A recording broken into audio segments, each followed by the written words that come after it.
Assalamualaikum warahmatullahi wabarakatuh.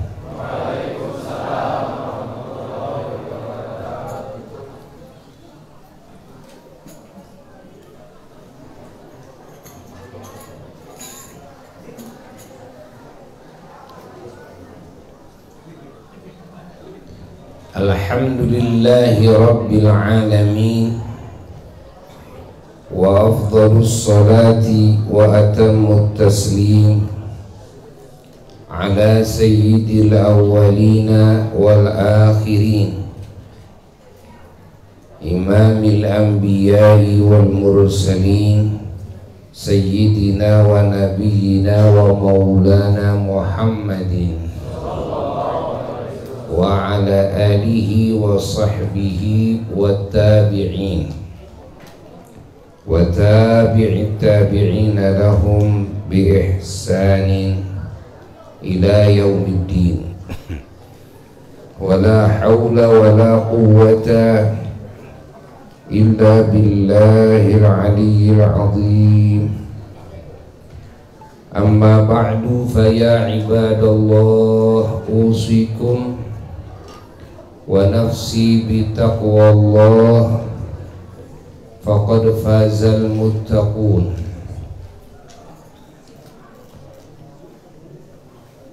Hadirin hadirat, para jamaah, para mustami'in mustami'at, muhibbin muhibbat, muridin muridat yang sangat dicintai dan yang sangat dimuliakan, yang sangat dihormati dan yang sangat didoakan, dan yang sangat diharapkan doanya dari semua. Kita saling doakan, semoga kita semua dan keluarga kita, keturunan kita, leluhur kita, guru-guru kita, murid-murid kita,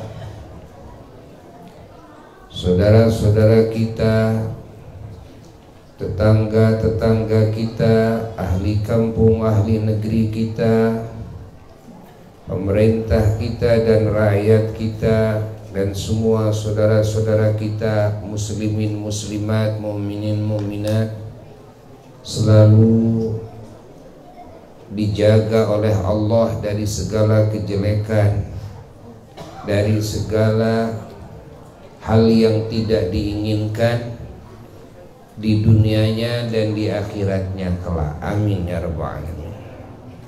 Semoga kita semua selalu dihujani oleh Allah dengan hujan kasih sayangnya, dengan hujan barakahnya, amin, dengan hujan hidayahnya, dengan hujan pertolongannya, dengan hujan ampunannya, dengan hujan nikmatnya dan rizkinya, dengan hujan keridhaannya, dengan hujan segenap anugerahnya di dunianya dan di akhiratnya. Para jemaah sekalian, kita juga berkumpul di malam Jumat yang sangat agung ini, dan juga di masjid tempat yang sangat agung ini, dan di majlis ilmu, majlis zikir, majlis sholawat yang sangat agung ini,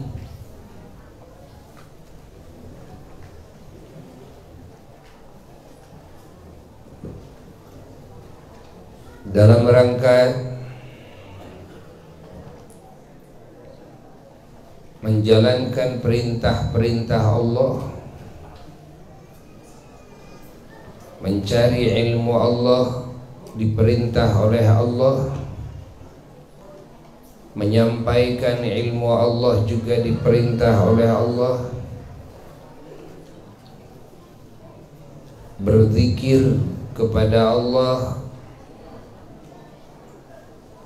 berzikir bersama, membaca Quran bersama di masjid juga diperintah oleh Allah, dicontohkan oleh Rasulullah sallallahu alaihi wa alihi wasallam. Bersolawat dan salam kepada Rasulullah sallallahu alaihi wa alihi wasallam diperintah oleh Allah dan dicontohi oleh Allah dan oleh semua malaikat Allah, oleh semua para nabi-nabi Allah, termasuk oleh baginda Nabi besar Muhammad sallallahu alaihi wa alihi wasallam, dan juga berdoa untuk kita dan mendoakan untuk yang lain diperintah oleh Allah.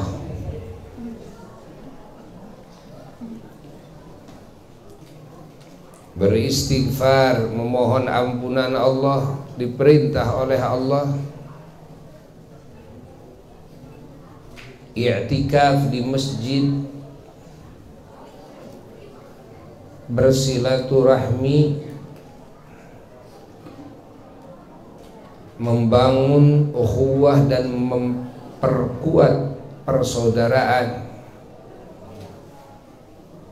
baik sesama agama maupun sesama bangsa maupun sesama kemanusiaan dan sesama makhluk, adalah hal yang diperintah oleh Allah. Bersedekah diperintah oleh Allah.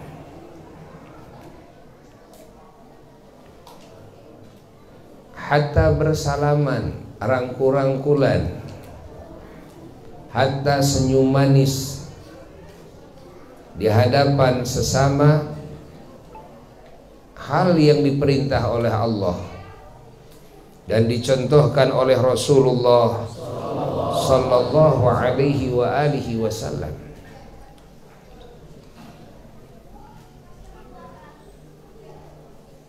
Mengagungkan Allah, mengagungkan Rasulullah sallallahu alaihi wasallam, mengagungkan para nabi-nabi Allah dan para rasul Allah alaihimus salatu wassalam, mengagungkan para malaikat Allah alaihimus salatu wassalam, mengagungkan para wali-wali Allah, para ulama Allah, para syuhada Allah, dan hamba-hamba Allah yang saleh, mengagungkan mukminin, mukminat, muslimin, muslimat karena imannya dan Islamnya, dan mencintai Allah dan Rasulnya sallallahu alaihi wasallam dan mencintai mereka semua,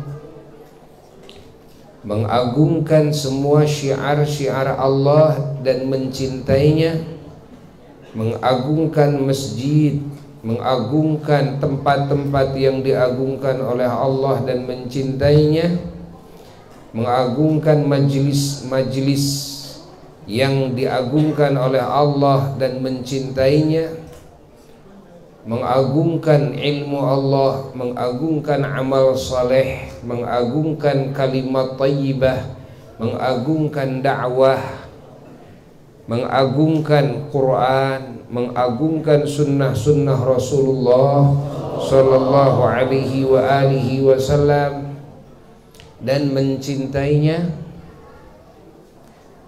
adalah hal yang diperintahkan oleh Allah. Membangun kasih sayang di antara sesama makhluk Allah, sesama ciptaan Allah, khususnya secara sesama manusia, khususnya lagi sesama mukmin dan muslim, adalah hal yang diperintah oleh Allah.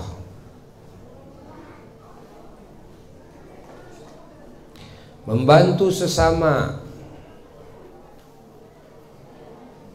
yang memerlukan bantuan, baik dengan harta, tenaga, pengetahuan, pemikiran, pengalaman,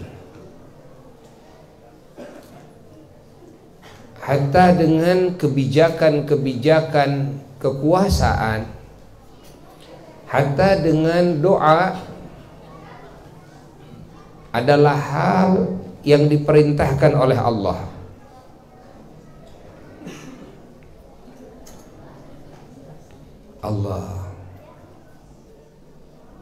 Mengenal Allah, mendekatkan diri kepada Allah, mengingat Allah, memuji Allah, mengenal aturan-aturan yang Allah bentangkan kepada manusia dan bangsa jin dalam kehidupannya di dunia, mengenal janji-janji Allah dan ancaman-ancaman Allah, mengenal baginda Nabi besar Muhammad sallallahu alaihi wa alihi wasallam, mengenal kehidupannya yang teragung, akhlaknya yang termulia,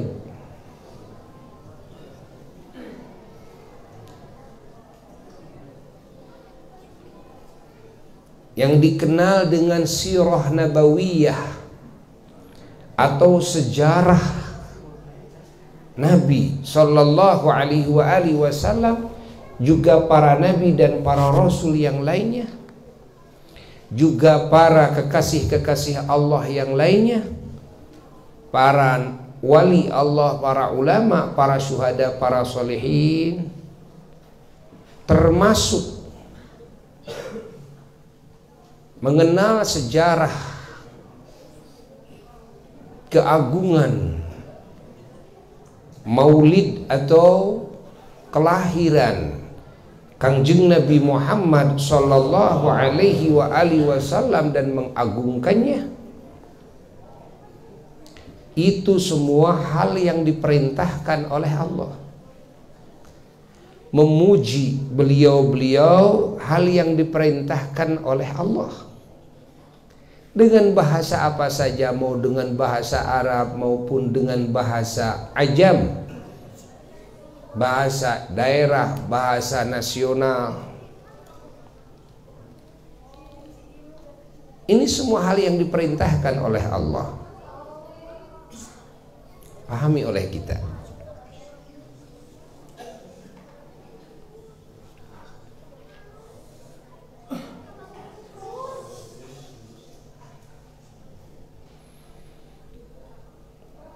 Mensucikan jiwa dari segala najis-najisnya, yaitu kekufuran, kesyirikan, kemusyrikan, dan juga sifat-sifat akhlak-akhlak hati yang tercela, niat-niat yang buruk, ilmu-ilmu hitam,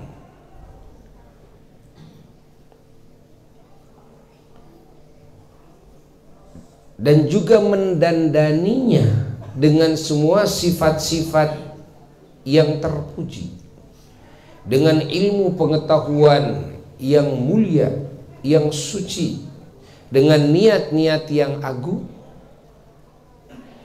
dan juga mensucikan jasmani, jasad, dari perbuatan-perbuatan maksiat dan munkar, dan mendandaninya dengan warna-warni amal soleh, perbuatan-perbuatan ibadah dan kebaikan-kebaikan, dan juga berbuat baik kepada sesama makhluk Allah. Mensucikan seluruh anggota termasuk mulut dari dosa-dosanya, dari pembicaraan-pembicaraan yang dilarang oleh Allah, Ada ghibah, menceritakan aib dan kekurangan kesalahan orang lain. Ada fitnah, menceritakan aib, kekurangan dan kesalahan orang lain yang memang belum pasti. Ini masuknya ke fitnah. Apalagi yang jelas-jelas tidak sesuai dengan buktinya. Kalau sesuai dengan buktinya namanya ghibah. Kalau tidak sesuai dengan buktinya namanya fitnah.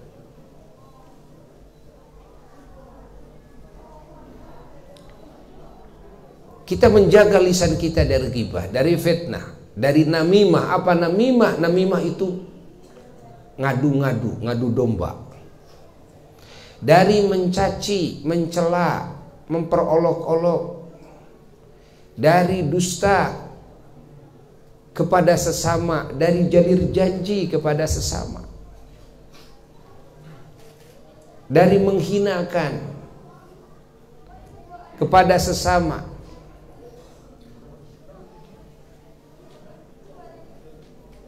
Mensucikan dan menjaga lisan ini hal yang diperintah oleh Allah. Semua yang dibicarakan barusan hal yang diperintah oleh Allah.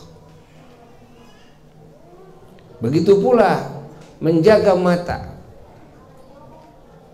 dari melihat segala hal yang diharamkan, dilarang melihatnya.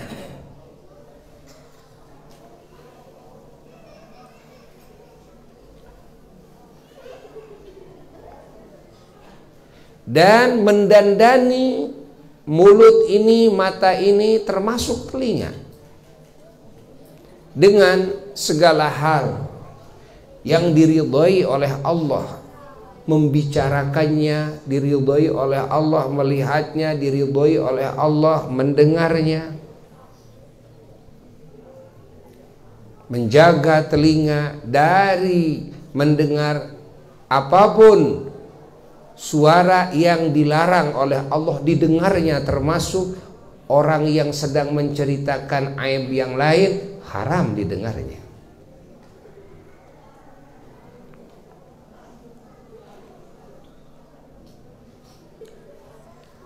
Allah. Dan juga menjaga tangan dari berbuat dengan tangan kita yang perbuatan ini dilarang oleh Allah. Mencuri, memukul, apalagi sampai membunuh, menyakiti kan orang lain dengan tangan kita. Hatta memberikan isyarat kepada yang lain, yang mana dengan isyarat tangan kita atau telunjuk kita ini orang lain bisa celaka gara-gara dikasih isyarat oleh kita. Orang lain bisa durhaka, bisa melakukan maksiat, kezaliman, kemunkaran gara-gara dikasih isyarat dengan telunjuk kita. Kita menjaganya dari itu adalah hal yang diperintahkan oleh Allah. Dan juga mendandani anggota tangan ini dengan pekerjaan perbuatan tangan yang diridhai oleh Allah, termasuk memberi, termasuk salaman, termasuk menolong sesama dengan tangan ini, termasuk menjaga dari segala kejelekan imma dari kita wa imma dari yang lain dengan tangan ini, termasuk memberikan isyarat kepada kebaikan kepada orang lain yang dengan isyarat tangan kita ini yang lain bisa mendapatkan hidayah, yang lain bisa selamat, yang lain bisa mendapatkan keuntungan. Ini hal yang diperintahkan oleh Allah. Menjaga kaki kita juga dari melangkah kepada majelis-majelis atau kepada tujuan-tujuan yang dilarang oleh Allah, dan mendandani kaki kita dengan melangkah kepada majelis-majelis, kepada tujuan-tujuan yang dicintai oleh Allah, itu semua adalah hal yang diperintahkan oleh Allah. Menjaga perut kita dari memakan makanan minuman yang diharamkan, yang disyubhatkan, yang dilarang oleh Allah dimakannya, diminumnya.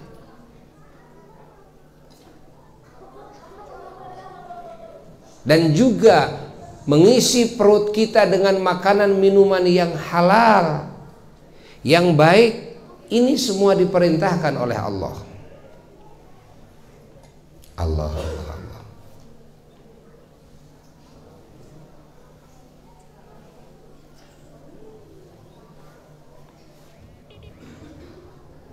Dan begitu pula semua anggota termasuk farji. Menjaga farji kita dari melakukan zina,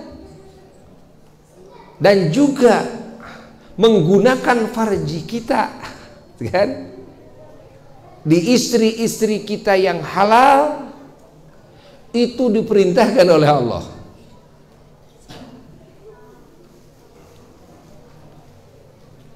Dan juga membersihkan jasad kita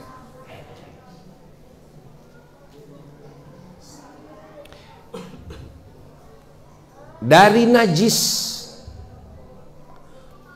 dari hadas, hadas besar, hadas kecil. Apa itu hadas? Kalau hadas itu kotoran-kotoran yang tidak kelihatan oleh mata. Yang kotoran-kotoran ini bisa menghalangi sahnya ibadah. Kalau kita tidak wudhu, sholat tidak sah, tawaf tidak sah. Memegang tulisan Quran, memegang Quran tidak boleh. Ya? Membawa Quran tidak boleh. Harus wudhu dulu. Karena masih ada hadas. Hadas itu kotoran yang tidak kelihatan, tapi pada hakikatnya itu kotor. Badan kita itu kotor. Apalagi hadas ini, kalau hadasnya besar, yang cara membersihkannya bukan cuma dengan membasuh wajah, tangan, kaki, dan mengusap kepala dengan air, dan juga telinga. Bukan hanya sekedar itu saja, tapi seluruh badan harus dibersihkan dengan air yang suci dan mensucikan. Jika tidak, dan kita mempunyai hadas, maka sholat kita, tawaf kita tidak sah. Pahami. Bahkan kalau sedang hadas besar, membaca Quran juga tidak boleh. Bukan cuma memegang Quran saja, tapi membaca juga tidak boleh. Harus mandi dulu, bersihkan dulu. Berbeda dengan kalau punya hadas kecil, alias kita tidak punya wudhu, kalau cuma baca Quran masih boleh dan dapat pahala. Namun pahala baca Quran ketika kita bersih dari hadas kecil, yakni ketika kita punya wudhu, wah, pahalanya jauh lebih besar. Ya. Tapi kalau punya hadas besar, maka bacaan Quran tidak boleh.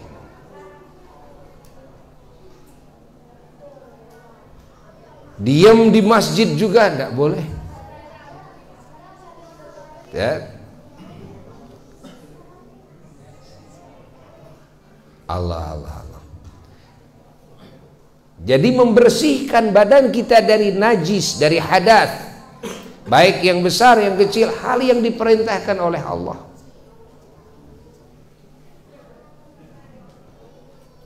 Lalu juga membersihkan pakaian, membersihkan tempat tidur kita, kan? tempat sholat kita dari najis. Ini hal yang diperintahkan oleh Allah. Sehingga lantai di rumah kita, apalagi di masjid, karpetnya semuanya harus suci dari najis. Ada najis sucikan, ada najis sucikan, ada najis sucikan. Karena kesucian dari najis hal yang diperintahkan oleh Allah. Allah. Dan juga bukan cuma pakaian tempat bersih dari najis saja, tapi juga harus bersih daripada kesyubhatan dan keharaman harta tersebut, pakaian tersebut, termasuk apa yang dimakan, apa yang diminum. Jangan sampai pakaian kita yang kita pakai ini hasil curi atau hasil beli tapi uangnya dapat curi, dapat korupsi, atau uangnya dapat usaha namun usahanya dengan cara riba, kan? Lalu uangnya dibelikan pakaian, dibelikan rumah, dibelikan kendaraan. Ini haram dipakainya, karena sebagai muslim hamba Allah segalanya harus suci. Betapa agungnya ajaran Islam, betapa beruntungnya kita menjadi umat Islam. Ketika kita masuk kepada ajaran Allah, kita disucikan oleh Allah dari segala kotorannya, dari mulai hati sampai jasad, sampai pakaian, sampai tempat makanan, minuman, semua harus suci. Dan harus terbebas dari segala hal yang bisa menyakiti, menimbulkan penyakit, ingat, yang bisa merusak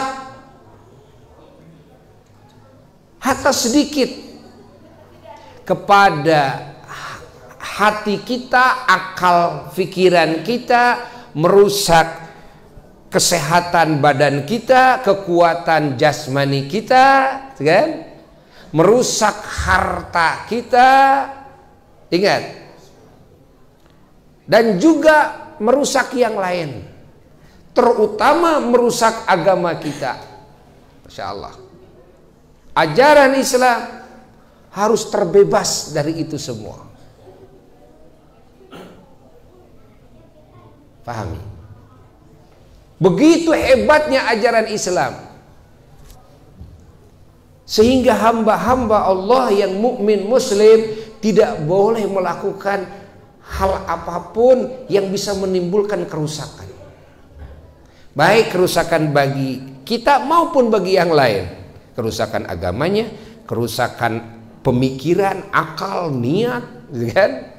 Kerusakan akhlak, kerusakan perbuatan, insya Allah, kerusakan ucapan, pahami oleh kita, kerusakan jasad, hatta kulit kita rusak, kerusakan harta, kerusakan kehormatan, masya Allah, kerusakan apa saja.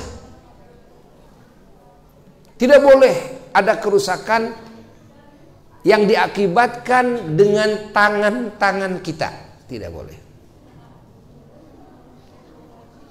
Inilah ajaran Allah yang maha agung, yang wajib kita syukuri, walaupun kita merasa dan kita sadar kita sering melakukan itu. Allah, hatta walaupun alasannya ibadah, saya mau wudhu, saya mau membersihkan hadas besar, yakni mau mandi besar, tapi airnya terlalu dingin atau terlalu panas hingga bisa mengakibatkan kita sakit, demam kek, flu kek, dan sebagainya. Jikalau efeknya secara langsung terjadi saat itu yang disebut fauron, maka di dalam syariat Islam dihukumi ini haram. Pahami? Kalau efek buruknya sifatnya lambat laun, tidak sekaligus efeknya, ini dihukumi makruh. Salah satu alasan kenapa merokok makruh, salah satu alasannya karena penelitian dalam ilmu kesehatan, ini rokok lambat laun bisa kan, mengakibatkan kerusakan pada diri manusia, bisa menimbulkan penyakit, sakit, walaupun tidak sekaligus. Jika menurut penelitian secara adat istiadat, karena di dalam hukum syariat Islam, hukum fikih kembalinya kepada urfan, yakni kepada kebiasaannya. Ketika ternyata diteliti kebiasaannya merusak, kan? Walaupun sifatnya lambat laun, tetap itu namanya makruh. Makruh itu tetap hal yang dilarang. Walaupun larangan ini tidak sampai haram, walaupun dilakukan oleh kita tidak dosa. Tapi begitulah kehebatan ajaran Islam, harus diakui oleh kita walaupun kita tidak bisa melakukannya. Dan saya mah beki udud peh, ya. Tapi tetap kita harus tahu bahwa agungnya ajaran Islam yang Allah anugerahkan kepada kita, dan kita wajib junjung tinggi walaupun kita tidak bisa melakukannya.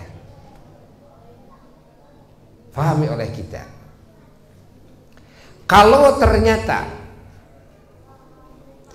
efek buruknya sekaligus menurut kebiasaannya, dan kita tahu kalau kita menggarap hal itu bisa terjadi efek buruknya sekaligus, maka itu hukumnya haram. Seperti halnya kita wudhu atau mandi dengan air terlalu panas, yang kalau kita pakai air tersebut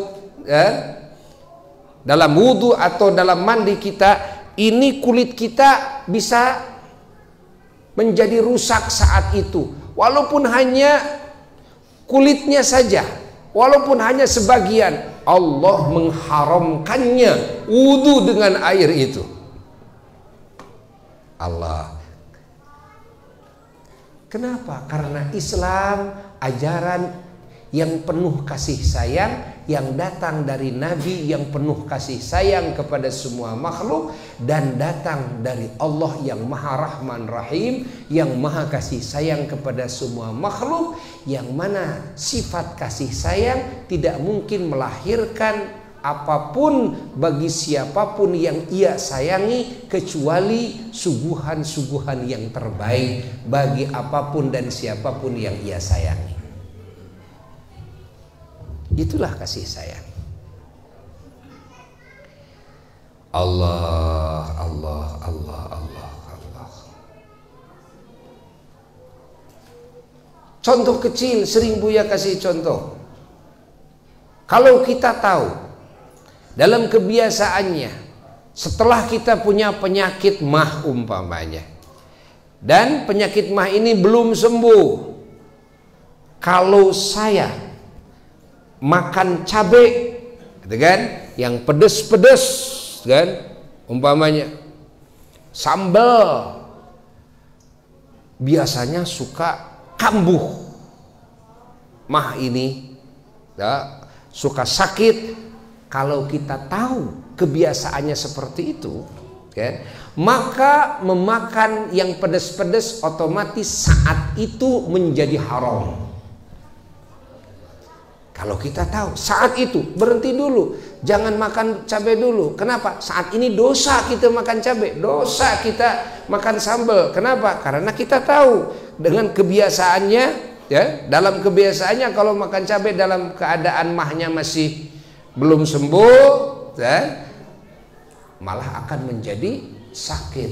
Allah tidak ridho kita bikin kerusakan karena tangan kita. Allah tidak ridho. Walaupun ini jasad saya, ini jiwa raga saya, ya, rusak dan tidak rusak, gimana saya? Oh, enggak, kata Allah, lu punya gua.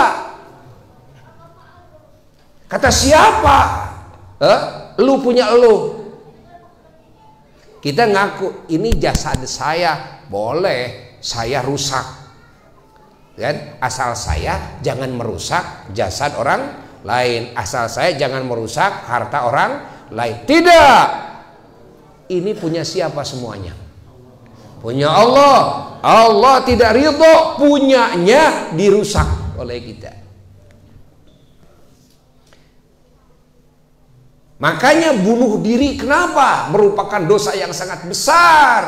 Loh, bunuh diri, kamu merusak punya saya. Seolah seperti itulah, gitu kan? Kenapa kamu merusak? Paham? Jadi kepada diri sendiri, kepada yang lain sama. Ajaran Islam datang untuk menjaga. Jangan sampai ada kerusakan sedikit pun yang dikarenakan ulah tangan kita. Kalau kerusakannya merupakan takdir Allah yang tidak dan dengan sebab faktor penyebab kesalahan kita, kan? Itu urusan Allah. Tapi kalau ini kan ada faktor penyebab kesalahan perbuatan kita, nah inilah yang akan diminta pertanggunggan jawabannya di hadapan Allah. Pahami? Terjadi longsor, kerugian, kan? Batas tanah jadi hilang, kan? Lalu juga kerugian tanaman-tanaman. Apalagi sampai ada yang terbunuh, kan? Dilihat dulu, apakah ini longsornya itu murni takdir Allah tanpa ada faktor penyebab kesalahan, kan? Perbuatan manusia, ataukah ada faktor penyebab kesalahan perbuatan manusia karena tebing itu pepohonannya sengaja ditebang, di mana dengan ditebang pepohonannya ini tanah akan rawan longsor. Begitu pula banjir, dilihat dulu, kan?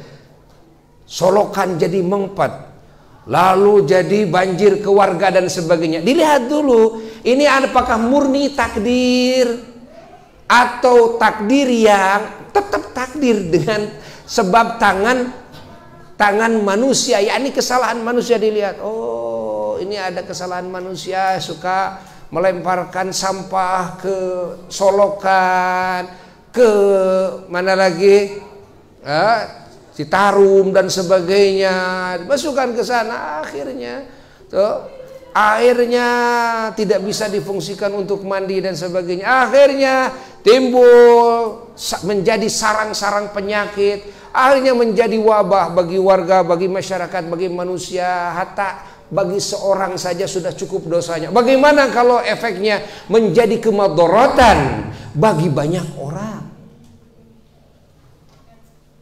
Fahami oleh kita.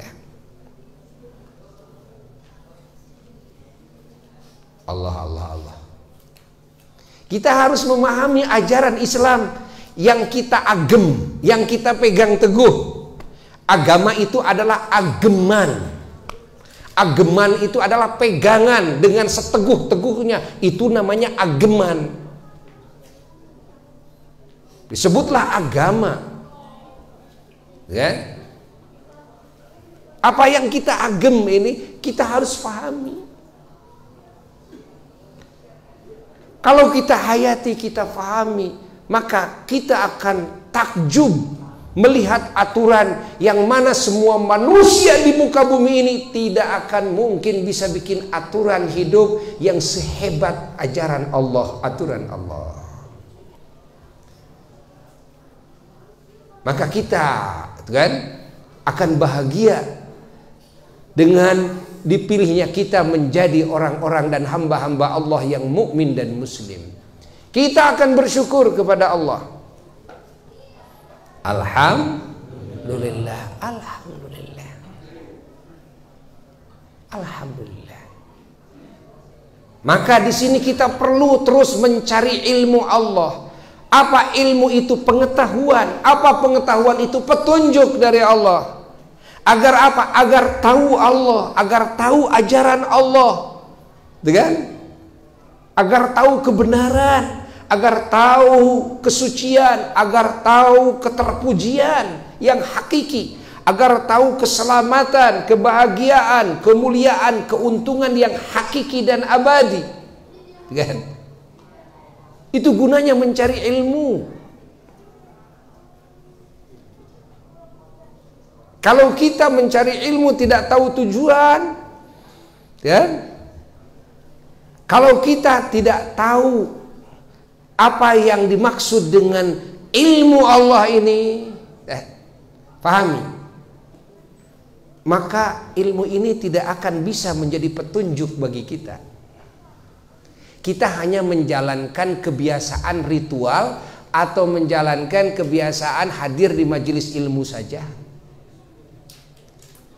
Hadir majelis ilmu, kan? Ada makanan, makan. Pulang, setelah pulang, kamu bertambah gak pengetahuan? Nggak tahu saya mah. Budeng. Hadir di majelis ilmu, pulang dari majelis ilmu, kan? Yang jelas beteng sebeh, gitu kan? Jadi semakin sering hadir di majelis ilmu, semakin gendut, semakin montok, tapi hatinya tetap tidak bertambah pengetahuannya. Loh, tujuan mencari ilmu itu apa? Bukankah tujuan mencari ilmu itu yang pokok, agar hati kita terbebas dari kebodohan, terbebas dari kesesatan, terbebas dari kebutaan di dalam pemikiran, di dalam pandangan hati, sehingga hati kita itu bisa melihat kebenaran yang sebenar-benarnya, hingga kebenaran dan kebatilan terlihat jelas. Oh, ini yang benar, ini yang batil, ini yang terpuji, ini yang tercela, ini yang menjadi faktor selamat, ini menjadi faktor celaka, ini yang menjadi faktor mulia, ini yang menjadi faktor hina, dan sebagainya. Sampai tahu ini yang menjadi faktor mendapatkan ridho Allah, cinta Allah, kan? Ini yang menjadi faktor kebencian Allah datang kepada kita, murka Allah dan azab Allah menimpa kepada kita, sehingga kita tahu. Ya, setelah tahu, nah, kita tidak salah garapan. Mana yang harus digarap dalam hidup ini? Ini tujuannya mencari ilmu. Maka setiap hadir dalam majelis ilmu dengan bimbingan ulama yang soleh, hanya sesaat saja hadir dalam majelis ilmu, maka kegelapan akan banyak tersingkap dari hati kita. Kebutaan hati akan berangsur menjadi melihat, ya? Kekotoran hati, ingat, akan berangsur lenyap, berganti dengan kesucian hati Allah. Ketercelaan sifat dan akhlak akan hilang sedikit demi sedikit, berganti dengan keterpujian akhlak dan sifat. Kekejian di dalam perbuatan dan ucapan, kemunkarannya, kezalimannya akan berangsur pulang dari majelis ilmu, mendapatkan bimbingan ulama yang soleh, hanya sesaat saja hadir, langsung ada perubahan.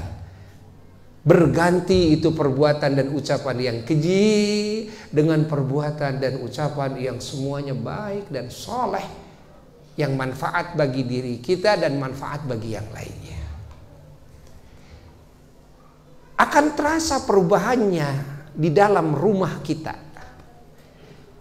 Akan terasa perubahannya dalam hubungan kita dengan keluarga, dengan istri, dengan suami, dengan orang tua, dengan anak setelah pulang dari majelis ilmu. Ya. Kemarin kalau ketemu dengan orang-orang, gitu kan, maaf sekali, ya kan, maaf sekali. Bukan cuma tidak pakai assalamualaikum, bukan cuma tidak salaman, bukan cuma itu, tapi ada yang lebih buruk dari itu. Apa? Anjing? Ya. Di mana jing? Jadi itu aing magong. Jadi anjing jeung bagong. Kan? Allah. Kan? Jadi kepada sesama kita, yang mana sesama kita ini bukan cuma manusia, tapi ini adalah hamba Allah yang di dalam hatinya ada cahaya iman. Ada cahaya iman di dalam hatinya, dia beriman kepada Allah. Pantaskah ini manusia yang di dalam hatinya ada cahaya iman kepada Allah, kepada Rasulullah SAW, lalu dia disebut anjing atau bagong? Itu penghinaan kepada apa yang Allah agungkan. Pahami oleh kita. Setelah kita hadir dalam majelis ilmu, pasti akan berubah. Begitu ketemu dengan temannya, ketemu dengan keluarganya, assalamualaikum, salaman, rangkul-rangkulan, gitu kan? Yang tadinya salamannya, salam, saya nggak tahu itu salaman apa itu kan? Saya nggak tahu salaman. Sekarang salaman tangan, musafahah tangan, rangkul-rangkulan dengan penuh kasih sayang dan cinta. Apalagi kepada orang tua yang tadinya berani memarahi orang tua, berani membentak orang tua. Sesaat ngaji mendapatkan bimbingan ulama Allah, datang hidayah kepada hati kita, petunjuk dari Allah, akan berubah pasti. Selama ini saya salah kepada orang tua saya tidak sopan, saya dosa besar kepada orang tua saya.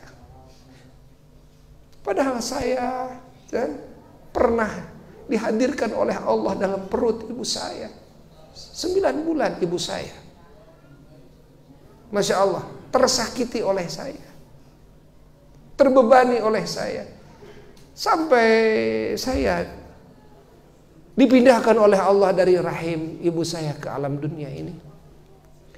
Farji ibu saya rusak, teteknya juga rusak, ya, terganggu tidurnya, mengurus saya, Masya Allah, memandikan saya, mensucikan saya, mengasih makan, ngasih minum, Masya Allah, bukan cuma memberi pakaian saja, tapi memakaikan pakaian itu kepada saya dengan penuh kasih sayang. Sampai gede ini lalu berani kepada ibu dan kepada ayah, berani mencaci, berani membentak, ingat, berani kasar kepada orang tua.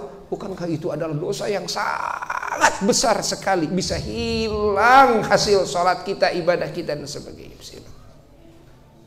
Setelah sesaat duduk di majelis ilmu bersama ulama yang saleh, pulang akan berubah. Saya dosa, datang kepada orang tua, minta maaf. Mama, maafkan saya. Selama ini saya sering menyakiti hati mama, memusingkan mama, menguras tenaga mama dan bapak, pikiran bapak. Saya minta maaf dan minta doanya. Datang, assalamualaikum, cium tangan. Ketika mau pergi kemana saja minta doa kepada orang tua. Mau sekolah minta doa, gitu kan? Mau bisnis minta doa. Walaupun kita andai kata jadi presiden sekalipun, kepada orang tua harus seperti itu tetap. Karena tidak ada pangkat yang bisa menyamai pangkat orang tua di muka bumi ini. Walaupun kita jadi presiden, orang tua kita adalah orang yang sangat miskin, Yang sangat bodoh, tetap kita harus ada di bawah orang tua. Ketika kita menyakiti hati orang tua, maka surga yang Allah isyaratkan ada di bawah telapak kaki orang tua kita, kita tidak akan bisa menggapainya. Allah. Arti bahwa surga ada di bawah telapak kaki ibu, artinya bukan surga ada di bawah telapak kaki ibu, tapi maknanya kita bisa mendapatkan surga ketika kita bisa taat, bisa memuliakan orang tua kita, bisa berbuat ihsan baik kepada orang tua, walaupun orang tua itu beda agama dengan kita. Orang tua kita Nasrani, orang kita Hindu, Buddha, tapi kita sebagai Muslim, Masya Allah, ajaran Allah tetap harus baik kepada orang tua. Soal pilihan, mau memilih agama yang mana, itu antara dirinya dengan Allah. Ya. Paham? Di dalam cara dakwah, di dalam Islam, tidak boleh ada paksaan. Tidak boleh ada kejelekan, tidak boleh ada sikap-sikap yang buruk, ucapan yang buruk kepada siapapun lah, tidak. Tapi hanya dengan apa? Memberi contoh, inilah dengan akhlak Islam.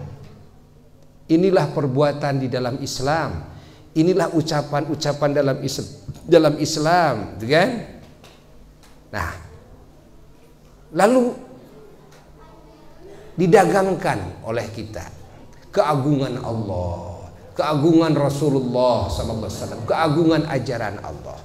Lalu kita mengajak dengan sebaik-baiknya akhlak kepada siapapun untuk beriman, percaya kepada Tuhan yang hak, la ilaha illallah, dan percaya kepada utusan Allah yang terakhir adalah Kangjeng Nabi Muhammad SAW. Setahap demi setahap seperti itu, dengan baik. Andai kata tidak menerima, la ikraha fid din, tidak ada paksaan. Lakum dinukum waliyadin, silahkan, bagimu agamamu, bagiku agamaku. Artinya ya silahkan kamu lakukan saja apa yang kamu yakini, dan kami pun juga akan melakukan apa yang kami yakini. Allah.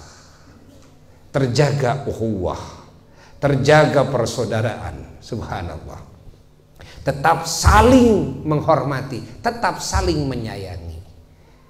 Keharmonisan dalam hubungan tetap terjalin, walaupun tetangga kita tidak sama agamanya dengan kita. Subhanallah, betapa indah ajaran Islam. Betapa indah ajaran Islam.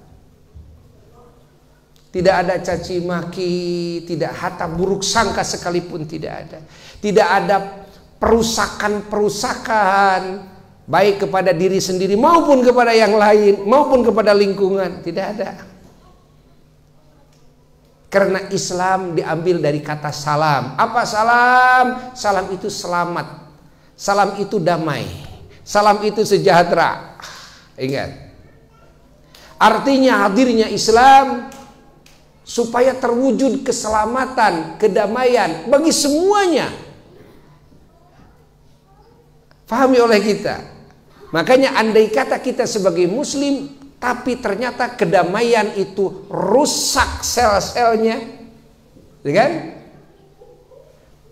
Kita harus mempertanyakan kepada keislaman kita sendiri. Loh, kenapa ya? Gitu kan? Kenapa saya sebagai muslim tapi malah ini ekosistem, kan? Di dalam hubungan dengan sesama, dengan keluarga kok jadi rusak, kan? Masa kita sebagai muslim dengan orang tua kok sampai bermusuhan, dengan saudara, kakak, adik, itu kan, paman, gitu kan, sama keponakan kok bisa bermusuhan ya? Kenapa? Islam itu jangankan dengan yang sesama agama, dengan yang non, gitu kan, muslim sekalipun, hatta dengan binatang sekalipun harus bersahabat. harus saling sayang menyayangi. Tapi kenapa menjadi permusuhan? Ada apa ini? Nah, ini harus curiga terhadap diri kita sendiri. Bukan salah ajaran, tapi salah pelaku ajaran tersebut. Sama kita. Allah. Kembali kepada yang tadi, awal pembicaraan Abuya, bahwa kita semua sekarang sedang ada di dalam menjalankan perintah-perintah Allah. Harus diyakini, ya kan? Supaya orang-orang yang belum faham, sehingga timbul ucapan-ucapan seperti ini, kan? Untuk apa acara maulid bid'ah, kan? Untuk apa kumpulan-kumpulan tawasulan ini bid'ah? Untuk apa kumpulan salawatan, kan? Pujian-pujian kepada Nabi Muhammad SAW bid'ah? Fahami oleh kita, sehingga kita memahaminya. Ternyata apa yang dilakukan oleh para ulama umat Islam, acara seperti ini, hatta acara maulidan, gitu kan? Istilahnya muludan ini, baca maulid dan sebagainya. Ternyata ini bagian daripada hal-hal yang diperintahkan oleh Allah. Subhanallah.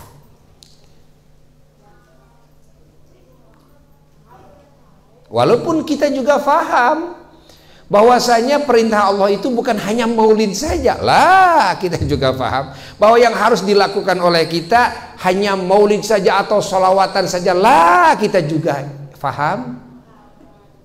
Karena yang diperintahkan oleh Allah banyak sekali, dari mulai yang fardu lalu sampai yang sunnah-sunnah. Begitu pula yang dilarang oleh Allah, dari mulai yang haram sampai yang makruh-makruh. Pahami oleh kita. Namun tetap kita harus meyakini bahwa kebaikan adalah kebaikan, bahwa amal soleh adalah amal soleh.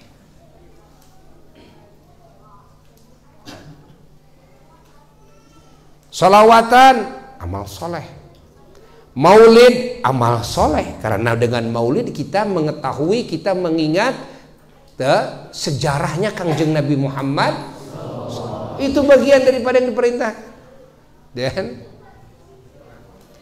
termasuk ada manakiban, mengetahui tentang keagungan akhlak, keagungan martabatnya para kekasih Allah, manakibnya para sahabat Nabi, manakibnya ahlul bait Nabi, manakibnya para tabi'in, para tabi'it tabi'in, manakibnya para wali, manakibnya para ulama, dan sebagainya, manakibnya para syuhada, manakibnya orang-orang soleh, ini bagian daripada hal yang diperintahkan oleh Allah diketahuinya.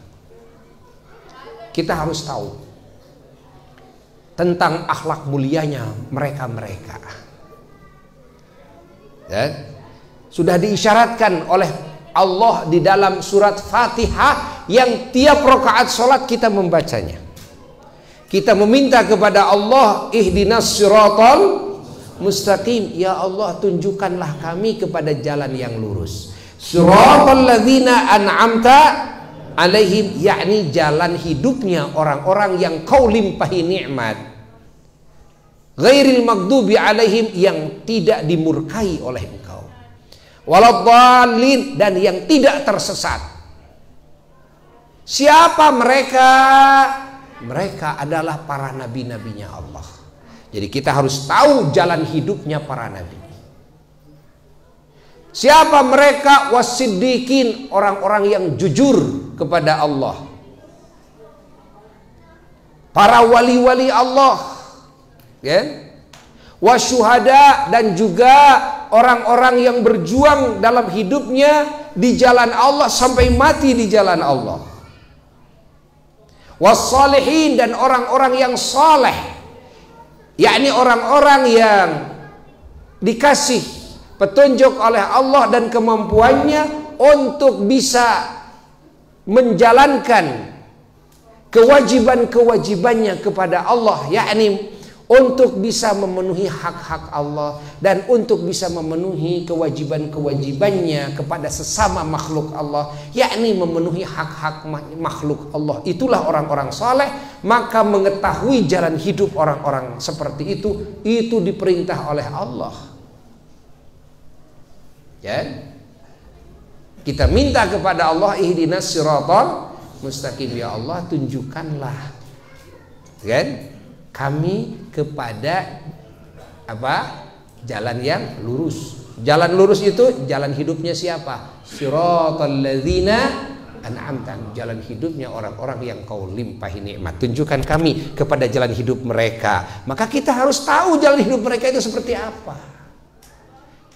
Disinilah Allah Ta'ala pun memberi contoh kepada kita di dalam mendidik kita hamba-hambanya. Masya Allah, dengan pendidikan yang teragung, Allah penuhi Al-Quran dengan kisah-kisah kehidupan para nabinya, kisah-kisah kehidupan para rasulnya, kisah-kisah kehidupan orang-orang soleh. Pahami?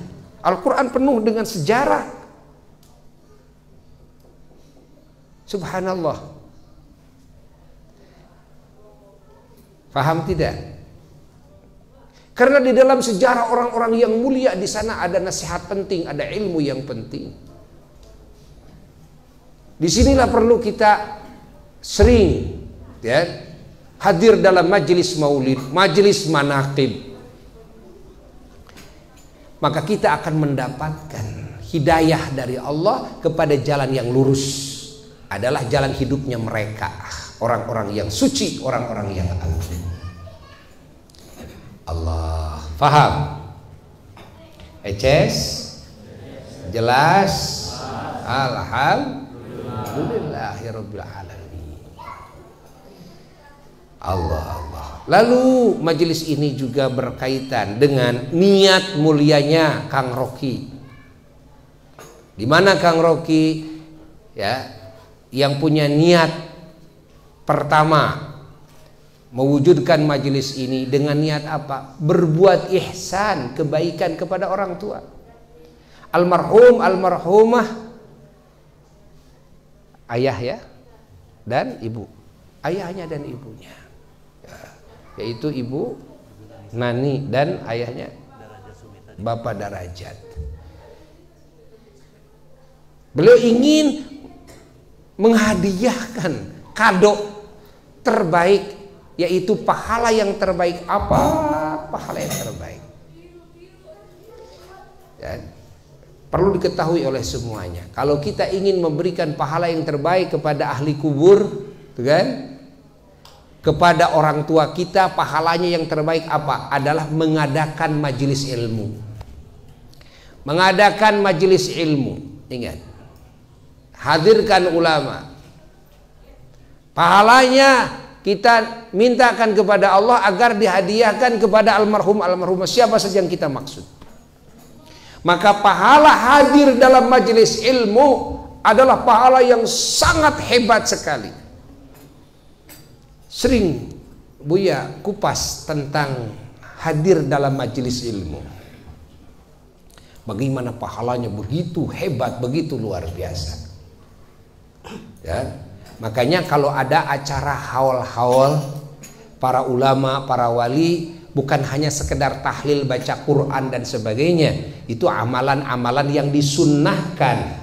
Pahalanya juga pahala sunnah. Tapi ada amalan yang fardu, yang hebat, kan? Tidak bisa dibandingi dengan semua pahala dari amalan yang sunnah. Apa? Adalah membangun majelis ilmu. Hadirkan ulama. Maka ulama diminta supaya memberikan keilmuan, gitu kan, dalam ilmu agama kepada hadirin hadirat agar semuanya mendapatkan pahala orang yang hadir di majelis ilmu, pahala orang yang mencari ilmu Allah. Karena pahalanya jauh lebih besar ketimbang membaca Quran walaupun ratusan khataman, walaupun ribuan khataman baca Quran. Lebih hebat daripada sholat sunnah walaupun tahajud jutaan rakaat, Kan? Allah, Allah, Allah, Allah. Pahami? Maka usahakan ada yang berbicara, memberikan wawasan keilmuan tentang ilmu Allah, kan?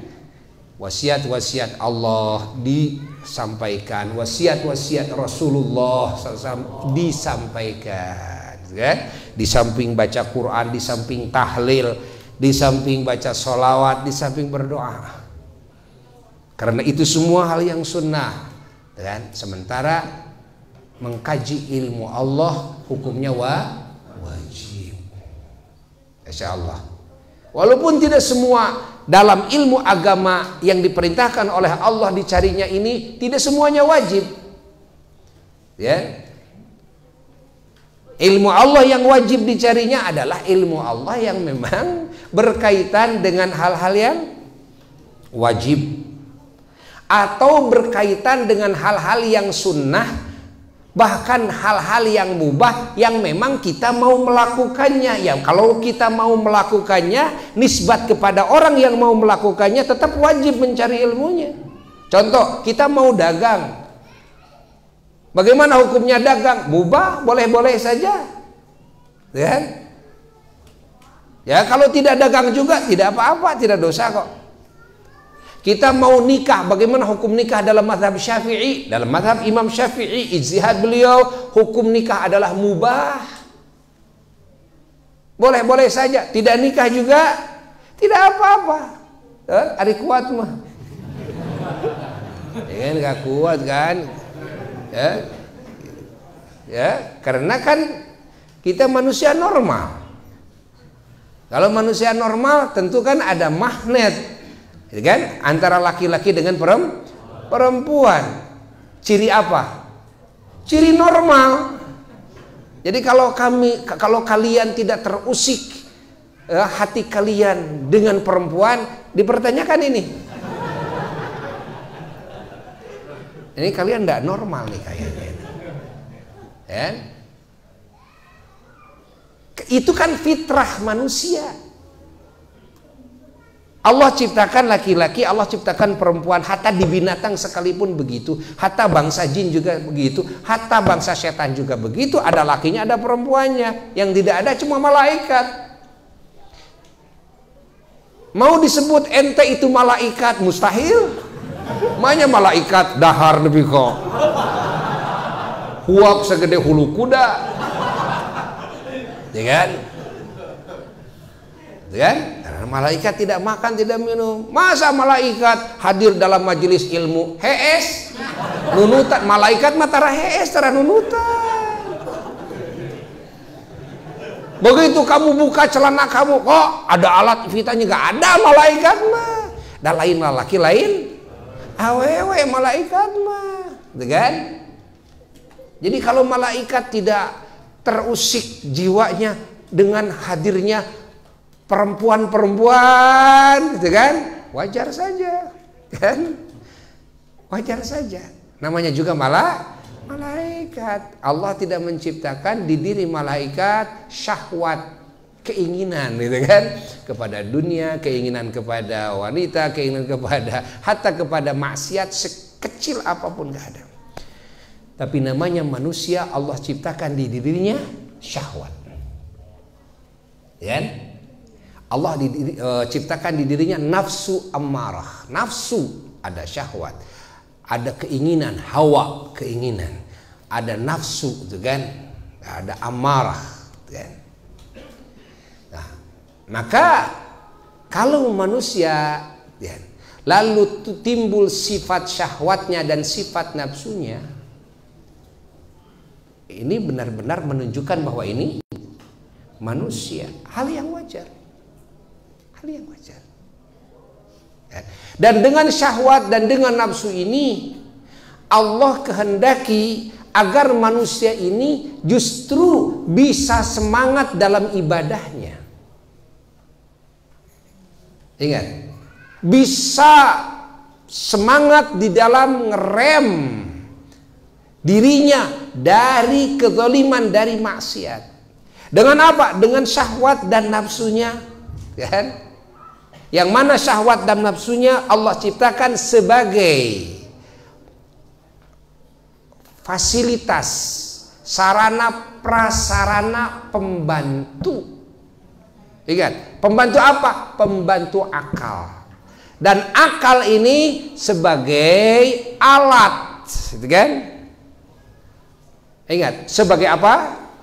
Sebagai alat yang mana akal ini jika diisi dengan hidayah dari Allah, maka akal akan menguasai hawa nafsu, dan hawa nafsu ini akan menjadi pembantu akal di dalam membangun sebaik-baiknya pengabdian kepada Allah Jalla Jalaluhu wahda.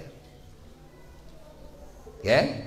Namun ketika akal ini gersang dari hidayah dari Allah, dari petunjuk Allah, maka akal ini akan dikuasai oleh hawa nafsu dan dikuasai oleh setan lewat hawa nafsu tersebut, yang dijadikan oleh setan perangkap ini hawa nafsu ini.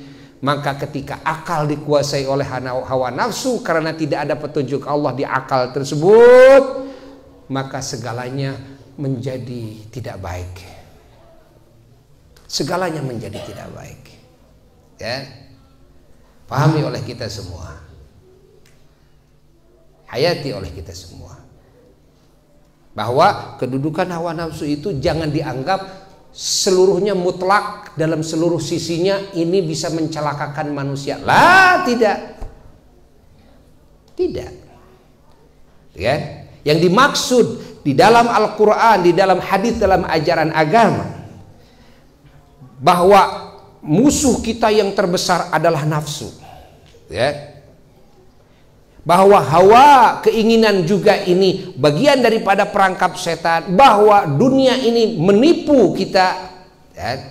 Ini nisbat kepada akal manusia yang akal ini sepi dari hidayah Allah, petunjuk Allah. Tapi ketika akal ini diisi dengan petunjuk Allah, berbalik, gitu kan? Hawa keinginannya, syahwatnya, nafsunya, amarahnya, gitu kan? Dunianya semua menjadi alat pembantu untuk menegakkan zikir kepada Allah sebaik-baiknya, mendirikan pengabdian kepada Allah sebaik-baiknya. Semangatnya timbul, gitu kan? Masya Allah, sama-sama digunakan, ya. Fahami oleh kita. Faham tidak? Faham tidak? Allah. Maka Allah Subhanahu wa ta'ala tidak melarang. Bukan cuma tidak melarang, tapi juga Allah memberikan apresiasi setinggi-tingginya pahala yang melimpah kepada hambanya yang bisa menggunakan hawa nafsunya dan bisa menggunakan dunianya di jalan yang Allah ridhai. Tetap hawa nafsunya digunakan, tetap ada hawa nafsunya. Oh, tetap memakai hawa nafsu, gitu kan? Hawa nafsu bergerak, hawa nafsu bekerja, gitu kan? Dunianya tetap digarap dunianya, jadi ekonom, jadi pejabat pemerintah, itu kan? Tuh, kasab itu, kasab ini, punya istri dan sebagainya, keluarga dan sebagainya, tuh kan? Nah, namun ini semua jadi terbalik mendapat apresiasi dari Allah setinggi-tingginya. Allah. Karena hawa nafsunya taat kepada petunjuk Allah. Karena dunianya itu semuanya diambil untuk ikut taat kepada Allah. Punya jabatan digunakan untuk taat kepada Allah, ya kan? Punya bisnis digunakan untuk taat kepada Allah, gitu kan? Syahwat kita, birahi kita kepada wanita, ini digunakan untuk taat kepada Allah. Birahi kepada laki-laki digunakan untuk taat kepada Allah. Sehingga berapa banyak hadis-hadis Nabi yang mana Nabi mengupas tentang pahala yang hebat dari Allah, dengan yang Allah berikan kepada seorang laki-laki dan perempuan yang dengan sah dia menjalankan akad dengan nikahnya, sah dia, masya Allah, dalam rumah tangganya, subhanallah, senyumnya kepada istri, kepada suami, masya Allah, memegang tangannya, masya Allah, merangkulnya, masya Allah, menciumnya, hatta bersetubuhnya, semuanya dapat pahala yang besar. Sehingga yang tidak punya istri, tidak punya suami, ngegel curug, gigit jari, dengan gigit jari. Tuh, jangan menganggap kepada hawa nafsu ini semuanya mutlak jelek. Tidak. Yang jelek itu yang dimaksud ketika hawa nafsu ini tidak taat kepada aturan Allah, kan? Tidak taat kepada aturan Rasulullah. Jangan dianggap bahwa ketika taat kepada Allah, hawa nafsu ini tidak berfungsi. Salah itu. Bahwa hawa nafsu ini tetap harus difungsikan ketika kita ibadah kepada Allah. Faham? Dunia harus difungsikan ketika kita taat kepada Allah. Gunakan harta kita, kan harta dunia, pakaian, tempat, rumah, kendaraan, ini dunia, kan? Paham tidak? Jabatan dunia, ya dunia, gunakan oleh kita, dipakai taat kepada Allah, kan? Punya rizki, punya harta, kita bisnis dan sebagainya, kita niatkan untuk bekal ibadah, hasilnya ada yang sebagian dipakai kekuatan badan, kesehatannya, kan? Supaya apa? Supaya sehat ini dan kuat ini bisa saya gunakan dalam ibadah kepada Allah, gitu kan? Lalu juga di samping itu, tuh, sebagian harta dipakai nolong kepada sesama, subhanallah, subhanallah. Lalu sebagian harta ini juga dipakai untuk pergi haji, dipakai untuk umroh dan sebagainya. Jabatan kita gunakan untuk apa? Untuk bisa berbuat kebaikan kepada rakyat, kan? Agar rakyat ini dia bisa beribadah kepada Allah, agar rakyat ini dia tentram dan aman, damai, agar rakyat ini sejahtera, kan? Bisa makan, bisa minum, kan? Ekonominya maju, pada sehat semua dan sebagainya. Oh, kalau jabatan kita itu lalu diniatkan seperti itu, maka jabatan kita, masya Allah, akan berbalik menjadi nilai pahala yang sangat hebat dan luar biasa. Eces? Jelas ente? Tong hees. Alhamdulillah. Intinya dalam hidayah. Kenapa Buya bilang begitu? Karena masjid yang kalian duduki Masjid Al-Hidayah, kan? Bahwa kuncinya adalah hidayah.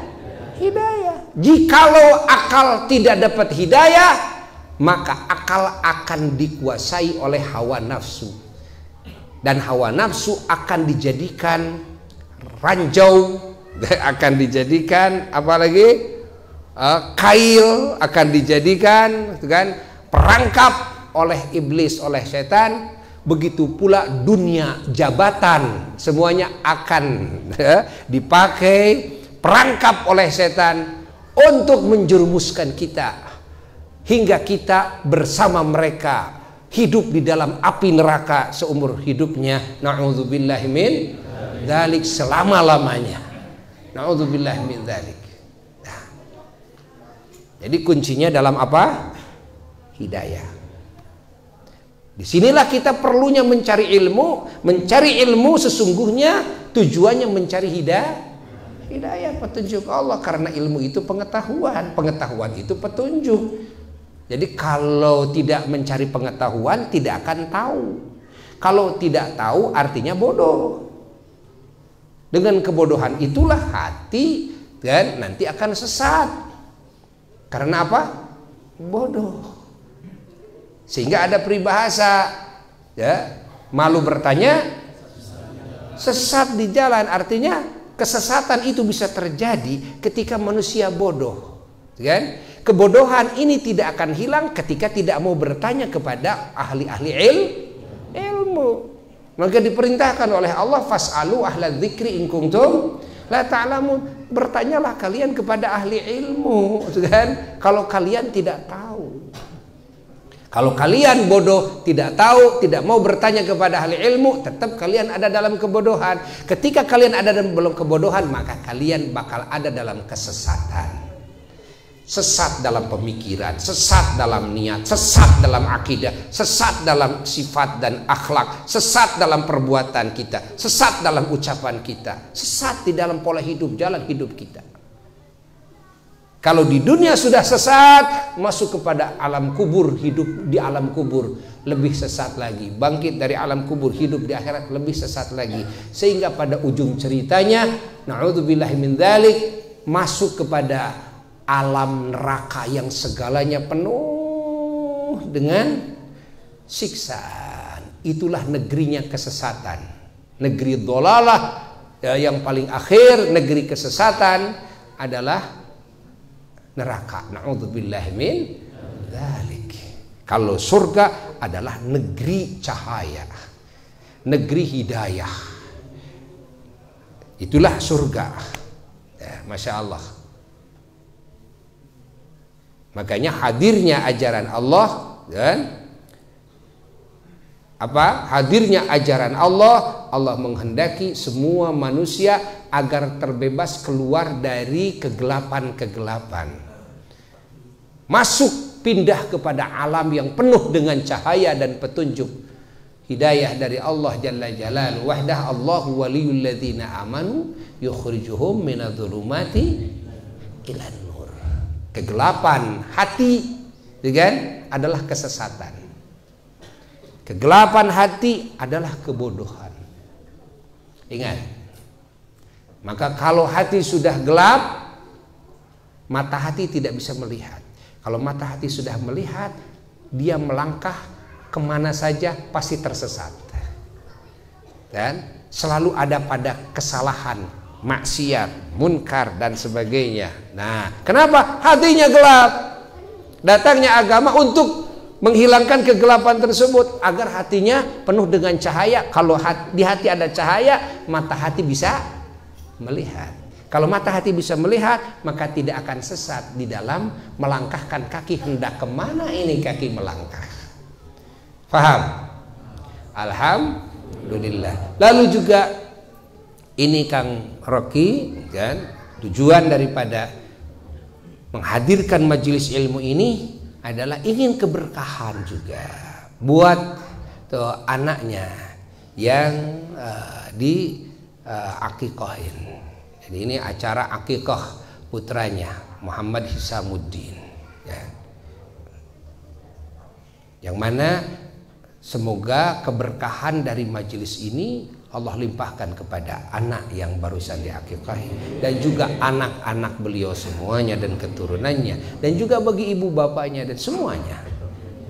Dan ketahuilah majelis ini bukan cuma bagi orang pertama saja, ya, yang menjadi prakarsa utama dalam mewujudkan majelis ini, tapi majelis ini keberkahannya bisa melimpah kepada kita semuanya, melimpah kepada keluarga kita semuanya, melimpah kepada seluruh muslimin muslimat, mukminin mukminat. Rahmat Allah melalui majelis seperti ini bisa melimpah ke seluruh ciptaan Allah dimanapun berada, kapanpun berada. Semoga kalimat ini manfaat bagi yang ngomongnya khususnya dan juga bagi yang mendengarkannya pada umumnya. Dan mudah-mudahan melalui majelis ini segala dosa-dosa kita diampuni oleh Allah, segala aib kita ditutupi oleh Allah, segala doa-doa kita dikabulkan oleh Allah yang baik di sisi Allah. Ya, sekian dari Abuya, wal afu minkum, wassalamualaikum warahmatullahi wabarakatuh.